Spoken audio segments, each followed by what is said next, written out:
Excellente journée à toi Maïsako, merci pour ce point de l'actualité d'ici et d'ailleurs. Comme je le disais, ils sont tous à leur poste. Nous allons faire maintenant appel à notre chef de plateau, Yao Kwasi. Tu vas venir pour le conducteur qui marque les différents points de cette émission. Bonjour Yao. Voilà, il est à son poste. Madame, monsieur n'est pas allé ailleurs, il est là. Voilà. Alors Yao, tu vas donc installer notre premier consultant. Pendant que Yao Kwasi, chef de plateau, installe donc notre premier consultant qui fait donc son entrée sur ce plateau, nous allons partir pour cet élément qui nous plonge en plein cœur d'un métier qui souvent passe sous silence. Et c'est un reportage de Philomène Ndrama. Chaque fois, il y a les cérémonies, les gens avaient besoin de matériel, ils partaient dans le quartier prendre. Donc on s'est dit que il fallait mettre une structure en place, n'est-ce pas, pour pouvoir leur livrer immédiatement le matériel. Donc c'est ainsi que nous avons opté pour qu'on appelle la location du matériel de cérémonie. J'aime beaucoup tout ce qui est décor. Donc ce métier-là m'a plu depuis fort longtemps, la décoration surtout. J'ai appris ça auprès d'une amie qui fait la décoration. Pour se lancer dans une activité, pas besoin de grands moyens. Il suffit seulement d'oser. Koné et Nicole ont pris leur courage et ont créé leur petite structure. Lorsque les clients arrivent, on lui demande d'abord son besoin. De quoi est-ce qu'il a besoin? Il nous dit soit c'est les bâches, les chaises, et ainsi on demande où est-ce qu'il envoie le matériel. En fonction de tout ça, on prend maintenant sa pièce d'identité. Lorsqu'on prend sa pièce, on relève ses coordonnées. Et bon, s'il a l'argent sur place, il paye la totalité. Dans le cas qu'on nous paye une avance et le jour J maintenant, il envoie le reste. Et comme ça, on convoie le matériel au lieu indiqué. Ici, les prix varient en fonction de la qualité du matériel. On tient compte de tous les détails. Pour les chaises simples de ce genre-là, nous les louons à 50 francs. Et les chaises sans accoudoir, on les fait à 75. Là, le client lui-même, il se charge de transporter le matériel. Les bâches blanches, on les fait, les prix varient de 8 000 à 10 000. Et les bâches de couleur, on les fait de 5 000 à 7 000. En cas de perte ou de dégâts matériels, le client est tenu de rembourser. Il y a tout de même des périodes propices dans ce secteur d'activité. Les périodes où ça marche, c'est surtout les périodes, on vient de quitter dans les périodes de baptême pour les catholiques. Ça, c'est une période qui marche. Il y a les week-ends surtout, lorsqu'il y a les mariages, lorsqu'il y a les séminaires. Tout ça, ce sont des périodes qui sont fastes pour nous. Location de bâches et de vaisselle, des activités fructueuses. Un secteur qui est pourvoyeur d'emploi et ainsi on a pu faire appel à nos jeunes frères, n'est-ce pas, pour leur donner, n'est-ce pas, un emploi pour qu'ils puissent un temps soit peu se prendre en charge. Ici nous travaillons avec 6 personnes. Ici nous on les paye par mois. Et puis souvent quand le travail est débordé, on prend des contractuels. Quand ils viennent monter les bâches, on les paye sur place. La plupart de ceux qui sont ici, il y a d'autres qui ne sont pas allés à l'école. Mais sur le terrain, ils sont vraiment motivés. Concurrence déloyale, non-respect des délais établis constitue le lot des difficultés de ces jeunes. Le client il vient prendre le matériel, il s'en va, par exemple c'est pour 24 heures. À l'issue des 24 heures, il doit nous ramener normalement le matériel. Bon, souvent il traîne, donc ça fait une première difficulté. Il y a une autre difficulté, c'est qu'il y a certains qui ont acheté des chaises, des bâches et qui les mettent chez eux à la maison pour faire le même travail que nous faisons.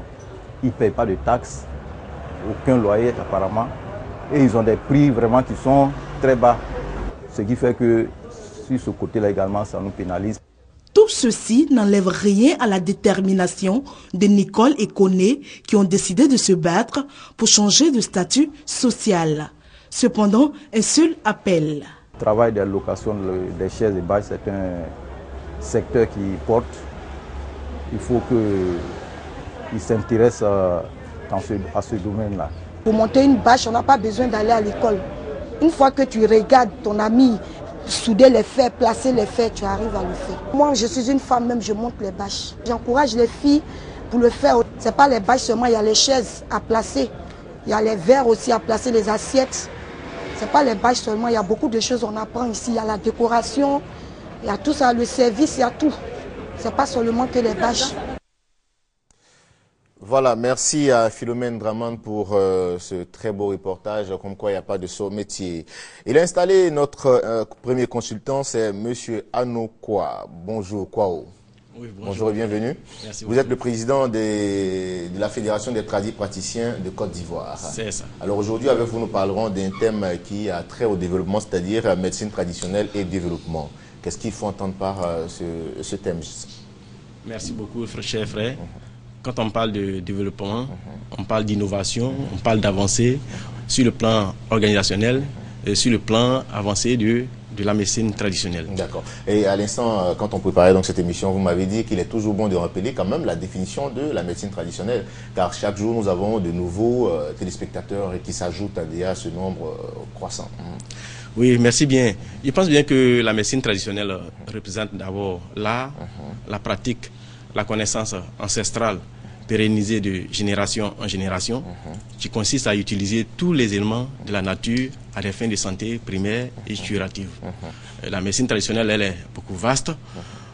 Parmi nous, nous trouvons des naturothérapeutes, des phytothérapeutes, des exorcistes, des commiens et plusieurs corps encore dans le secteur de la médecine traditionnelle, même les accoucheuses traditionnelles, bien d'autres corps dedans. Elle est très vaste. D'accord. Alors dites donc, comment la médecine traditionnelle peut donc contribuer au développement d'un pays? Il faut comprendre que pour permettre à la médecine traditionnelle de contribuer au développement d'un pays, il faudrait d'abord pouvoir organiser ce corps et pouvoir faire des analyses des médicaments traditionnels. Et qui parle d'analyse de médicaments traditionnels parle de taux de toxicité, d'innocuité et fait de telle sorte que cette médecine traditionnelle puisse être à la portée de la population. Faire de telle sorte aussi que les médicaments traditionnels soient encore mieux améliorés. Développer la médecine traditionnelle ne veut pas dire de mettre des produits chimiques dans le médicament. C'est-à-dire faire de telle sorte qu'on conserve l'efficacité de ce médicament traditionnel et faire aussi de telle sorte que la population puisse utiliser ce médicament sans problème. Et surtout à moins de coût. Hein? Et oui, surtout à moins de coût. C'est ça. Parce que ça, c'est les avantages même de la médecine traditionnelle. La médecine traditionnelle, elle est accessible à tous et à toutes. Et on peut trouver pêle-mêle des plantes traditionnelles, des médicaments traditionnels un peu partout. Et ces médicaments traditionnels sont discutables. Qui n'a rien à voir à un prix fixé où on arrive, voilà, ce prix on ne peut pas bouger, mais on discute. Donc si je comprends bien, c'est-à-dire concernant la médecine traditionnelle, on peut débattre un peu sur le prix, hein? C'est pas comme dans les officines de pharmacie où on a un prix qui est fixe dans toutes les pharmacies. Mais nous sommes entre nous frères, entre nous amis. Il y a des patients même qui peuvent nous parvenir, qui n'ont pas d'argent, mais néanmoins, voyant le patient, tu ne peux pas le laisser aller. Il faut lui donner au moins un soin. Vous comprenez, récemment j'ai reçu un patient de la prostate, un vieux de la prostate, qui est venu mais qui n'avait pas d'argent. Et ce vieux est venu avec un gros pain-kita, avec de l'or pour venir me remettre. Un peu comme un troc, comme on le faisait J'ai dit au vieux, non monsieur, le vieux, je vois vraiment votre volonté de vouloir vous traiter, mais je ne peux pas garder tout cela, mais je vous donne tout ce que vous avez envoyé. Donc je vous donne la guérison, je vous donne, voilà, mais je vous donne le traitement, et après le traitement, vous viendrez me donner mon argent. Mais le vieux a fait le traitement, à partir d'une semaine, il est revenu avec son argent. J'ai trouvé vraiment qu'il y a des personnes qui veulent vraiment se traiter, mais qui n'ont pas l'argent et qui ont la volonté de vouloir se traiter en offrant des choses. Comme quoi, peut-être le vieux, il allait échanger en monnaie sans pagne. D'accord. Alors, vous parliez à l'instant d'organisation de ce secteur-là. Comment vous comptez donc organiser ce secteur? Il faut comprendre qu'au sommet même de la pyramide de la médecine traditionnelle, nous avons le ministère de la Santé et de la lutte contre le sida, le programme national de promotion de la médecine traditionnelle. Après le programme national, nous avons la Fédération des tradipraticiens de santé et des naturothérapeutes de Côte d'Ivoire, créée depuis 2008, qui a pour objectif majeur de recenser, d'identifier et de faire de telle sorte que les praticiens de la médecine traditionnelle puissent mieux vivre. Vous voyez, d'organiser en un mot la médecine traditionnelle. Donc, les deux structures sont des structures d'État, mais la fédération est une structure, disons, fêtière, qui est composée de 40 associations et d'ONG qui ont composé ensemble leurs forces pour pouvoir organiser le secteur de la médecine traditionnelle. D'accord. Alors, parlons maintenant de la contribution de la médecine traditionnelle au développement socio-économique. Quand on parle de contribution de la médecine traditionnelle dans le développement socio-économique, il faut comprendre que la médecine traditionnelle fait beaucoup pour le pays, fait beaucoup pour la Côte d'Ivoire. Et les qualités, quand on parle de la qualité des médicaments qui sont passés de l'état empirique à l'état vraiment traditionnel amélioré, vous voyez, les médicaments traditionnels qui étaient vraiment terre à terre, qui étaient vendus même à même le sol. Aujourd'hui, nous avons ces médicaments traditionnels vraiment accessibles. Vous voyez là, par exemple, des médicaments bien protégés, bien aménagés et bien conçus. C'est la première raison. Nous avons les recherches quotidiennes des praticiens de la médecine traditionnelle. Et quand on voit la volonté d'un praticien de la médecine traditionnelle, un tradipraticien, bon, ça c'est ce qu'on avait l'habitude de le dire. Mais maintenant, on ne dit plus tradipraticien, on dit praticien de la médecine traditionnelle. On les voit très tôt le matin se mettre sur pied pour aller chercher les plantes pour pouvoir traiter les. Est-ce que pour l'heure, vous avez déterminé une tenue comme le font. Oui. Nous avons notre tenue.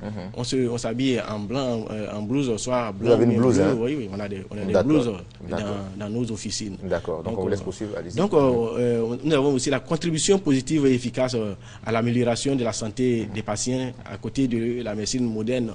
Nous avons des lieux où on peut trouver soit 80% de la population qui fait recours à la médecine traditionnelle, d'autres lieux 90%, et il y a des coins des lieux où on trouve 100% de la population qui fait recours à la médecine traditionnelle. Ah bon? Oui, mais c'est dans des coins reculés, des endroits reculés où il n'y a pas de route, mais là, seul le vieux de la forêt peut pouvoir donner des traitements à un certain nombre de patients.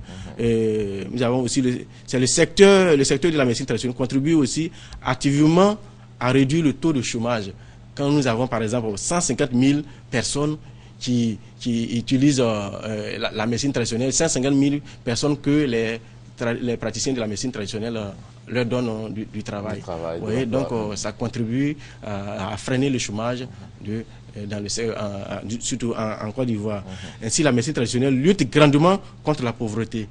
Oui, donc la médecine traditionnelle aussi fait partie du grand secteur de l'artisanat, de l'artisanat, qui sont aussi des opérateurs économiques. Ça contribue aussi au développement de notre pays. Donc, en un mot, la médecine traditionnelle fait beaucoup pour le pays. Avant de poursuivre avec vous, nous allons, pour les habitués donc, de cette émission, de cette matinale, ils savent que c'est maintenant l'heure pour nous de faire le zapping du Matin Bonheur. On comprendra la logique de l'arbitrage, alors que là, Tony Kroos, le ballon qui a trouvé Götze. Magique qui va changer ce match. C'est parti, Lionel Messi. Oui, la Coupe du Monde ira en Allemagne, mesdames et messieurs.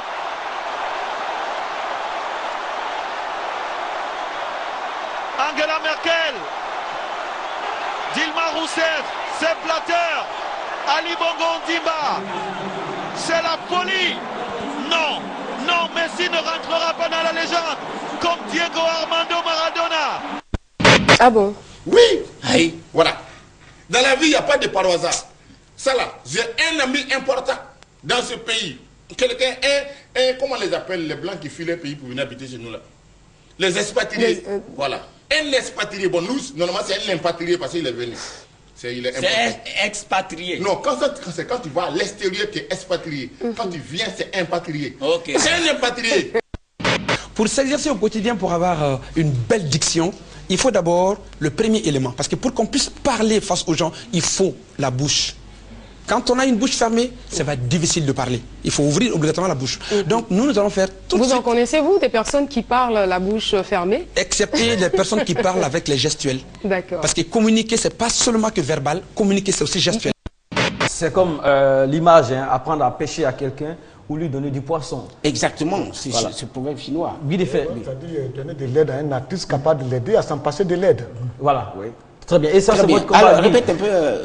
C'est vraiment bien dit. Ouais. Oui, oui. Non, je dis donner de l'aide à un artiste capable de l'aider à s'en passer de l'aide. Voilà.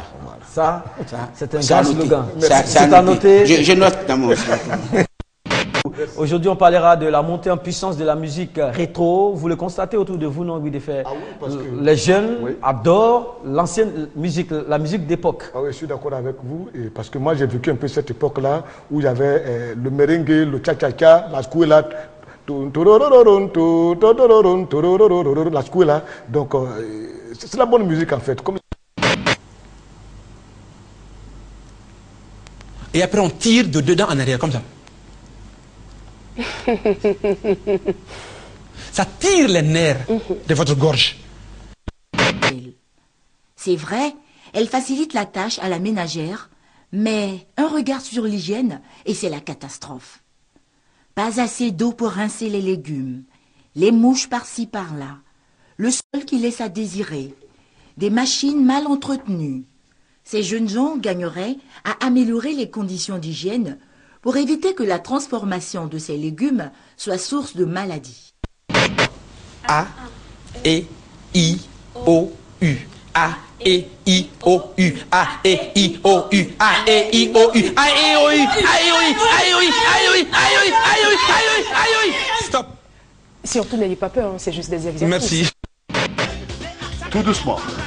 On va balancer. Et droite, gauche. Allez, balance. Épaule, tout doucement. Épaule, épaule, épaule, épaule. Alors, en balançant l'épaule, on resserre les jambes. Marche, marche, marche. C'est la première fois dans l'histoire du district qu'un président français en exercice reçoit les clés de la ville d'Abidjan. L'heureux élu est François Hollande, désormais citoyen d'honneur d'Abidjan et chef traditionnel ébrié. Quelqu'un qui a une activité physique légère, qui travaille au bureau, donc il ne soulève pas de poids, hein, il prend sa voiture, il va au bureau. Et une mesure et demie, deux, largement suffisant. De riz, hein? De riz cuit.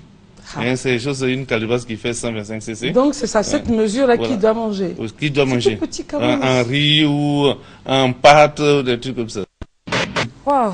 Je sens qu'au sortir de cette émission, je vais faire un tabac fou dans l'animation. Allô? Alors, bonjour. Bonjour monsieur. Comment ça va? Nous allons bien et vous? Ah, ça va très bien. On vous écoute.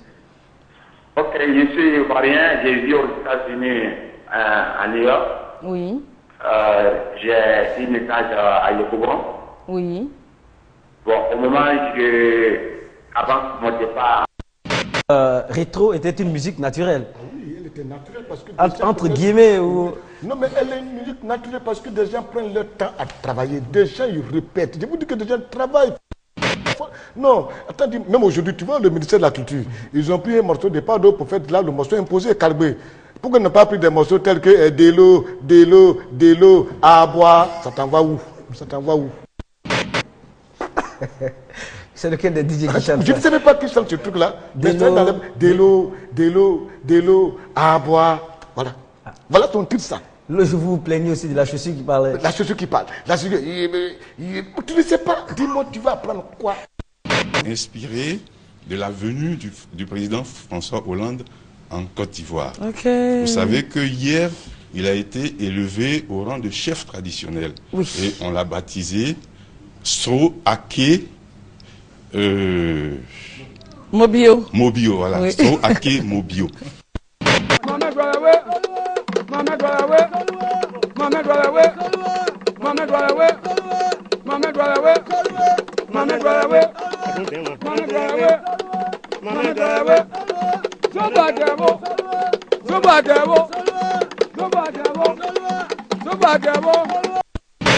Rina Kachi, quelles sont les personnalités qui sont passées et qui ont véritablement marqué cette émission?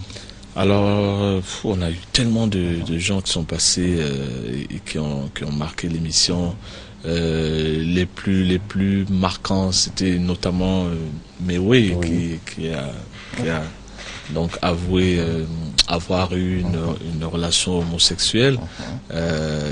Les gens en parlaient, mais il n'avait jamais confirmé ou infirmé donc cette rumeur. Donc Baba Bakary et c'est fini déjà? Oui, c'est fini déjà, tu vois. Bon, bref, on en reparlera. Je passerai un de ces jours. On en reparlera. Voilà. Et puis, Christelle tenait à ce que je mange, mais je vais le faire rapidement. Voilà. Pendant que je conclue. Pour respecter son contrat avec son pâtissier. Pendant que je conclue. Et ce vendredi 18 juillet, nous commençons cette émission en ayant une pensée pour tous les musulmans qui observent en ce moment la fête, la période du Ramadan. Voilà, la fête c'est dans 9 jours précisément, plus que 9 jours avant donc la délivrance.